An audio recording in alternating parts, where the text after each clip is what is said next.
Yes, and this is another little short little recording.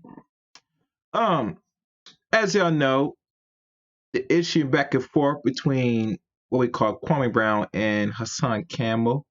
And like always, as I state earlier, I am chaos right here. And like always, the world is built and flew and flourish and funnel through chaos.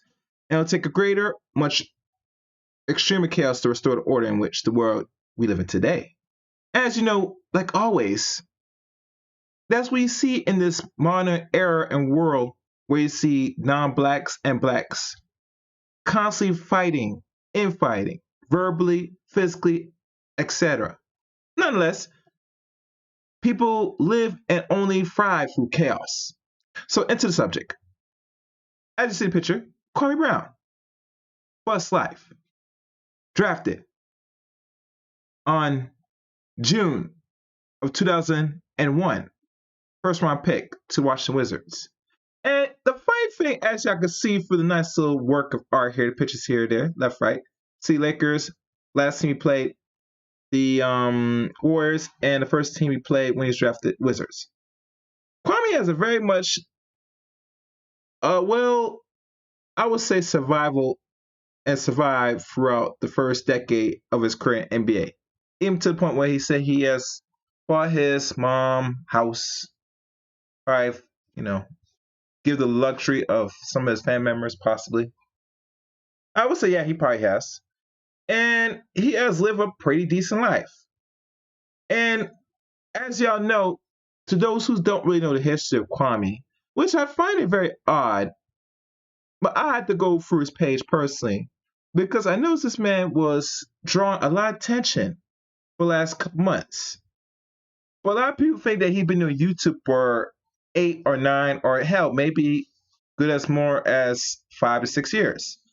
But what does his YouTube channel really say? Shall we look at it?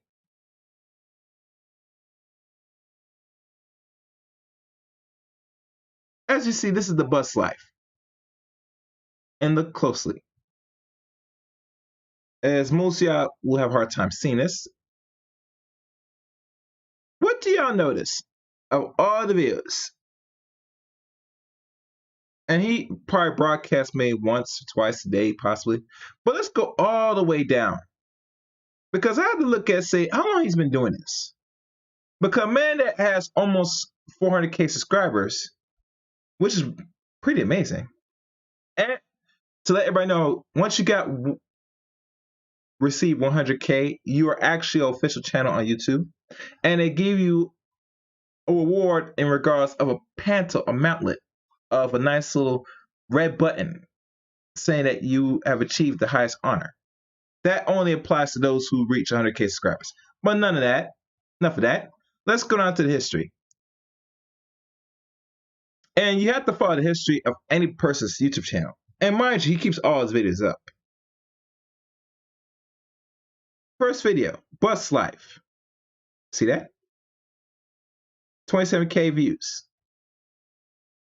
Now, what I've noticed with Kwame Brown that people have not noticed, this man, when he started really doing little uploads back in 2019, he only had roughly maybe 2K subscribers at the time of that year, partially. But as you know, he starts to slowly increase as time progresses. And I remember looking at some of the older works, possibly, and some people were keeping track of him, that he grew from 2K to roughly 20K. And I think that was the last couple months of this year or last year.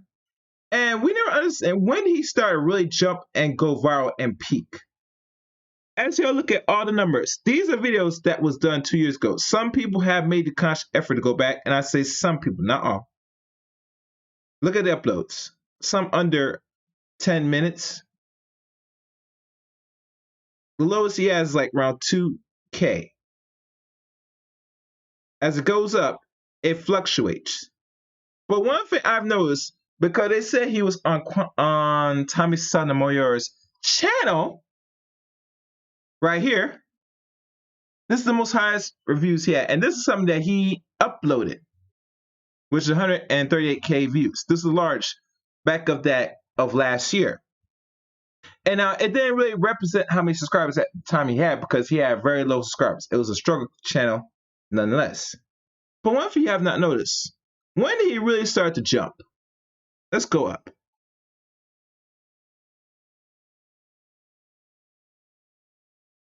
As you look, and it's hard to see, but I'll give you the background.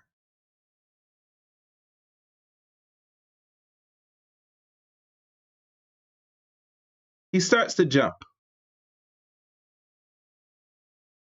I was asked, did I miss the NBA? One, he got 130K views. That was 8 months ago. And as you go, it goes higher, or it's the same. Now, Cubis Cooney, when did he, what he did, nothing wrong. 138K.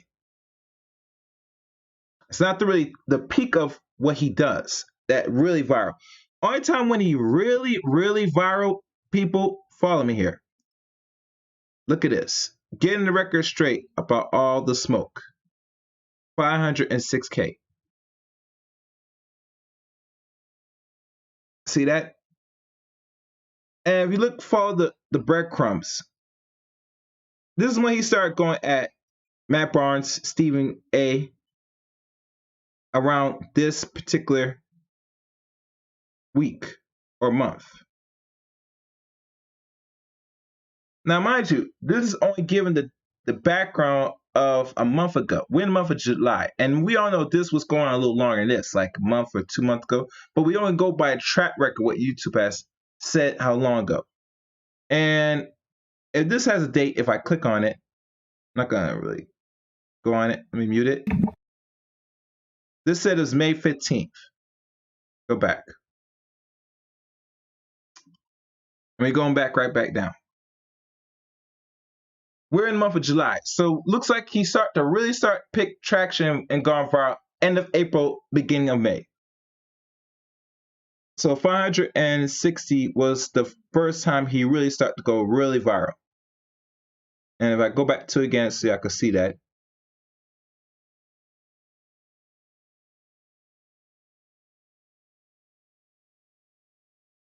Right here. So it was May when he started to really pick up traction. Going at Stephen A., Steven Jackson, Matt Barnes, because they talking about how he was not a good player, he's a bust, etc. Okay, that's fine. And as you know, he goes even further, and he goes on and founds an audience and say, maybe I should go at these dudes because this is starting to bring traction. Remember, you guys got to understand, YouTube is a business. You always got to follow the market. We go further. Some of the views start to drop down a little bit, short little clips. And then, he started to jump up close to 2K, 200K here when he's going at Stephen A. Smith. And as you go further up, the views start to fluctuate a little bit. Nothing really has peaked. Some were consistent the same, under 200K, less than 100K. And as we go upward more, he talks about the smoke and more of the Negro shit. It starts to peak up. 202K views. You should have stayed out of this, boy. Almost close to the viral views he had a month ago, or the end of that month, which is roughly 456K views. And we know he goes on, and he starts go at that, the establishment, the so-called establishment. That's when he starts getting his real traction. And then, as you know, he starts pick up back to his 560K views. Thanking Jalen Rose, Roy Huber, 400 and 870K views. We go on, and it goes on and on. As you could tell, the numbers keep jumping into the point when he responds to the Breakfast Club, which Breakfast Club, as you know, going at Charlemagne the God or the Peasant.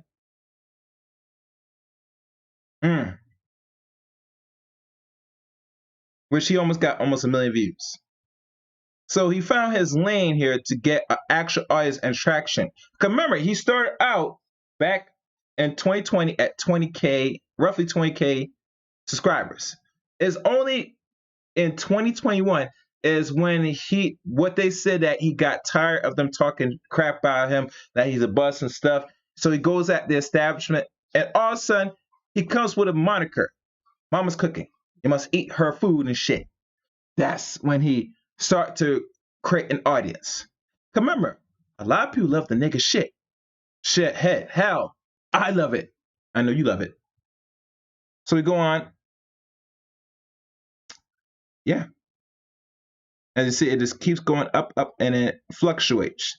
And the highest he gotten, even the month of June, because this is probably touching June, was with Judge Joe Brown, which hit 1.4 million views. And as you know, as you're looking through all this, and you're noticing all this, that really truly what made him got from 20K in the month of May, he jumped from 20K and got an additional 290 something subscribers within 1 month span, which I like to call viral subscribers. It is unseen, unheard of, but not surprising. Because remember, he is a celebrity, a mostly athlete, entertainer. So obviously, if you're known through media, you will have a large following if you market yourself properly. That's how this game works. And as you know, we keep going up and up. It's still, he never maxed out anything lower than under 100K views after, going at the so-called system, the establishment, and etc. Mm-hmm. Yeah, and this was Lowe's morning ride. This is Lowe's. But everything else is over 100K or greater. 100K and greater. And then he went at Hassan Campbell and all that nonsense, which really didn't get much views. Yeah. Oh, yeah. Yes. So, like I said, that's the bus side, as you could know. My views about Kwame Brown, I look at him like most entertainers, celebrities, a distraction. I mean, we could look at that he's attacking some establishment, maybe. But let's be blunt honest. Once you're a millionaire and you around certain circles, you're locked in. And we all know, whether people want to hear or not, people like to be entertained and distracted by bigger issues. I see this as another millionaire that, he'll probably give something small, tangible, but nothing great to really help or sustain or grow the so-called black community. That's just me. I mean, talking about coding and all that stuff, that's cool, but the community needs more than coding. It needs a lot of things. And his method of saying what is needed to better community, is flawed. It needs to be a little better. And usually, if you're a man that's a millionaire, that means you should have a network of men that should pile your little $1 million, $2 million here and there out of your own pockets or whatever, and build an actual institution.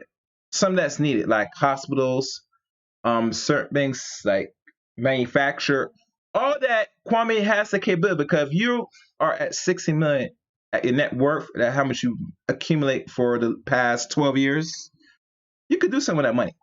And I'm saying you're supposed to take all your money, but you should network with other millionaire athletes or entertainers that, if you have this connection. If not, like I said, most celebrities, they only use here to show the illusion of inclusion of the possibilities of black men and women that's in that class doing anything for the actual community, middle or lower class. But I digress. Now, on to this other brother. And y'all gonna like this one. Let me see, where is it? I can find. Oh. On to Mr. Hassan Campbell. This brother right here. as y'all know, this is another YouTuber. And the one thing that I remember and recognize this brother right here is this man says, and I can't say allegedly because I don't know if that's allegedly, that he was, molested, raped by Africa Bambaataa. Now, if y'all not sure who Africa Bambaataa is, he's a famous MC back in the late 60s, early 70s that pioneered, I think, hip hop or funk or soul or something like that. And he was one of them boys at a time that was a victim to African Bambaataa. Now, mind you, you can find more information about that through YouTube. You can search it yourself. But the biggest issue with him and Kwame is, I guess, he feels that niggas do real shit. And he is a part of the hood, working, dealing with the hood. So he looks at mostly celebrities, entertainers, they're not doing much for the hood, which I have to agree with Hassan Campbell. I do agree. But one thing that caught with me is I remember the same brother right here you see here had some words that's very disturbing about his actions of what he would do to somebody else's I said family members or people. But what do I mean? Oh, I'm glad you asked. Maybe I should show you instead. And let's be honest. This was said about almost 2 years ago, the same time Kwame Brown actually started his YouTube channel. If y'all not know about that, you know now. So let's listen for ourselves.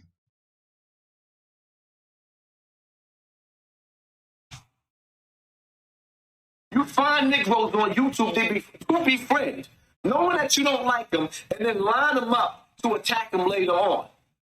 I'm going to act like I'm about your cause. Nah, because you ain't no victim. You ain't no victim. Well, I tell you what. Let me find your motherfucking son. Right? Let me find your son or your daughter. And let me catch them at 12 years old. And when I stick heavy dick in that little 12, 13-year-old little bitch, just understand, she ain't a victim.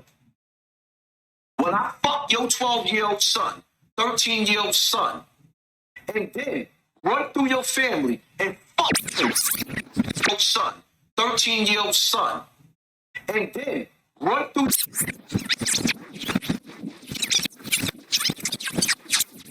fucking son. Right? Let me find your son or your daughter, and let me catch them at 12 years old. And when I stick heavy dick in that little 12, 13-year-old little bitch, just understand, she ain't a victim. When I fuck your 12-year-old son, 13-year-old son, and then run through your family and fuck all the other children in your family. All of them, like all of my friends was molested and raped. Then let me kick that little bastard in the ass and tell you, that ain't how victims act. The sad part about it is that some of y'all motherfuckers actually sit back and watch these niggas. Y'all watch these weak-ass niggas. Y'all watch them. You entertain these bitch-ass Negroes. How it sound to you? We getting some oral sex from little Cav Gills.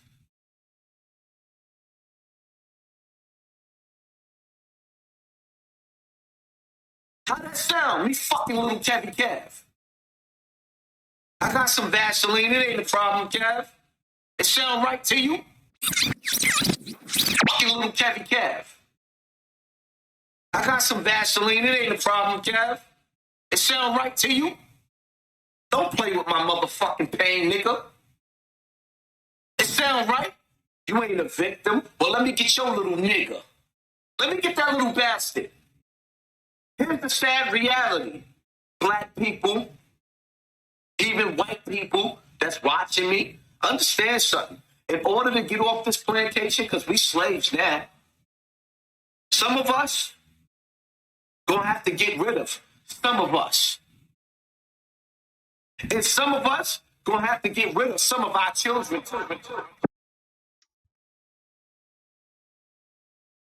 Yeah. Yeah. Yeah. Oh. Now, I'm not sure what his audience on YouTube, I'm not even going to check his YouTube channel, but come across that. And mind y'all, that was done 2 years ago. Now, for people that was not knowing the history of Hassan Campbell, he told you about what he has gone through. And we get it, we understand, but to still say that out your mouth, you have not gone through no proper healing. I mean, you still have the sodomy energy in you, bro. I don't know. I mean, let's be honest. No grown man will sit there and say that to somebody else's kids. I mean, the guy that he's talking about is another content creator. I forgot what his channel was, but you get the point. But the point is this: that let's be honest. His methods of correcting the community and his views, it sounds commendable, but to find that you've gone through that for your childhood and you still have that energy in you, I think most people that's not aware of know that history, what you just said 2 years ago. I think I'll pass. I'll pass. I'll pass. So like I said, these two brothers, whether they admit it or not, they're not going to destroy each other.